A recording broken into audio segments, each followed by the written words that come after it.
La filosofía coreana y la filosofía india son dos filosofías destacadas, muy similares a la filosofía japonesa y china, sobre todo por la influencia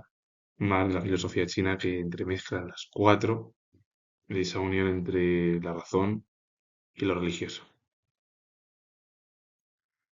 La filosofía india es un vasto y diverso conjunto de tradiciones de pensamiento del subcontinente, enfocando en la liberación del sufrimiento, la comprensión de la realidad y el desarrollo de la conciencia a través de prácticas, yoga, meditación y sistemas astika o nastika, que incluye los Vedas, que son los que están relacionados con los textos sagrados, Upanishads, es la relación con el pensamiento filosófico, y escuelas como Nyaya, Sankhya y Vedanta, explorando conceptos como Dharma, Karma, Samsara y Moksha. Se caracteriza por una filosofía práctica e interconectada con la espiritualidad, buscando transformar la experiencia humana más allá de lo puramente intelectual. Filosofía oriental de muchas de las zonas del continente asiático,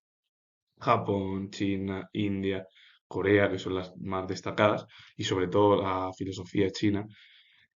Confucio fue el principal y llevó a cabo pues, esa intención de llevar a cabo una unión entre lo racional y lo espiritual. En Occidente eso no existe, primeramente porque nosotros tenemos otro estilo de vida.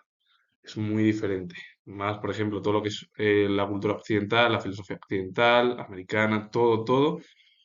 lo que es esa cultura viene del ámbito europeo. Y nosotros lo que tenemos es la división entre el mundo de las ideas, como habló Platón, el mundo sensible o el mundo científico, el mundo ideal, como luego se habla ya en la religión, y luego un montón de filósofos que eran o no creyentes de la Edad Moderna, pues Hegel, Descartes, Spinoza, Leibniz, Locke, Berkeley, Hume, Kant, Wolff y otros tantos, dejaron huella en la filosofía y luego ya en la filosofía sobre todo moderna y luego ya en la filosofía contemporánea, que es el materialismo, lo que predomina o ha predominado desde el siglo XIX debido a los cambios revolucionarios, la aparición del movimiento obrero, el socialismo utópico, Owen es el principal destacado de esa cultura del socialismo, el marxismo o comunismo son de Marx y Engels, el anarquismo es de Bakunin, como las principales figuras. Y a partir de ahí se llevó a cabo esa estructura de el existencialismo con Schopenhauer y Kierkegaard, Sartre, Heidegger, Simone de Beauvoir, Simone Bales, Albert Camus y otros tantos intelectuales del momento, del siglo XX. La filosofía coreana es un rico tapiz influenciado por el chamanismo, el budismo y el taoísmo y especialmente el neoconfucianismo, centrándose en la cosmovisión y la armonía social, reflejándose en conceptos como el Nuchi, saber leer el ambiente social para la convivencia, el Han, emoción compleja de tristeza y resiliencia, y filosofías modernas como el de Lulu, optimismo extremo o la importancia de la introspección y el autocuidado. Se caracteriza por un enfoque en la comunidad, la resiliencia y la conexión con la naturaleza y el bienestar emocional, integrando sabiduría ancestral con dinámicas contemporáneas. La filosofía coreana, como la filosofía india, la filosofía china, la filosofía japonesa llevan a cabo conceptos del ámbito espiritual, de la religión, con el ámbito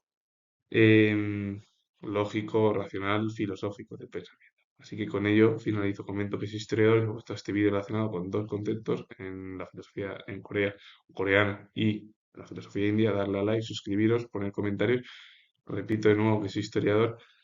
y nos vemos en el próximo vídeo. La filosofía hinduista es un vasto sistema de pensamiento que explora la existencia, la realidad y el propósito humano buscando la iluminación. Moksha, para liberarse del ciclo del renacimiento, samsara, a través del conocimiento, Atman, el ser individual y su unidad con Brahman, la realidad última.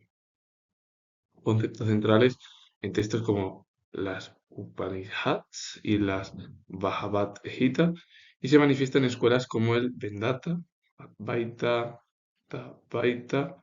Sankhya, también yoga, enfatizando la práctica ética y la experiencia interior sobre la verdad. Es decir, lo que lleva a cabo la filosofía hinduista es como la filosofía al final coreana, que lleva a cabo con esa estructura, o india incluso, sobre todo más india, con el objetivo de llevar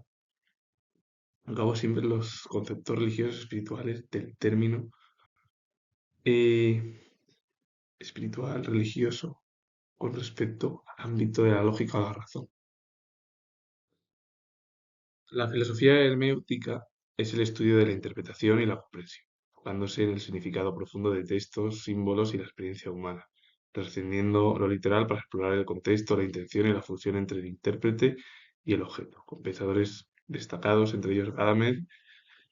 Schleiermacher o incluso también el propio Martin Heidegger, que lo entienden como un diálogo continuo sobre el lenguaje y la historicidad. No un método fijo para una única verdad, sino una búsqueda de sentido abierto y dialéctico. Claro, porque el objetivo de la hermética es llevar a cabo esa forma de interpretar y comprender y se enfoca más en el significado profundo de los propios textos, símbolos y la experiencia humana y deja de lado lo literal para explorar ya el contexto, la intención y la fusión entre el intérprete y el propio objeto. Y los que dejan esa huella, los propios pensadores, pues es un diálogo continuo sobre el lenguaje y la historicidad, es decir, todo está continuado, hay un lenguaje entre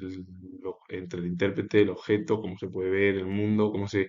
lleva a cabo las preguntas, cómo hacen los filósofos, y no es un método fijo para una única verdad, porque no es una verdad única en el ámbito de la filosofía, cada cual de los filósofos tenemos o tienen su propia verdad y su propio pensamiento, sino lo que se intenta llevar a cabo es una búsqueda de sentido abierto, dialéctico, una manera de llevar a cabo un debate. El término historicismo proviene del griego historia, la mayoría de los conceptos, que la historia en sí es un relato de investigación y el sufijo ismo, trina, sistema, refiriéndose a una corriente de pensamiento que sostiene que la comprensión de la realidad humana y sus fenómenos solo es posible a través de un desarrollo histórico, viendo todo lo relativo al ser humano como producto de la historia y la sucesión temporal. Eso sería el historicismo. El historicismo se centra en una corriente de pensamiento que intenta comprender al ser humano y todos los fenómenos que le rodean para llevar a cabo un desarrollo histórico.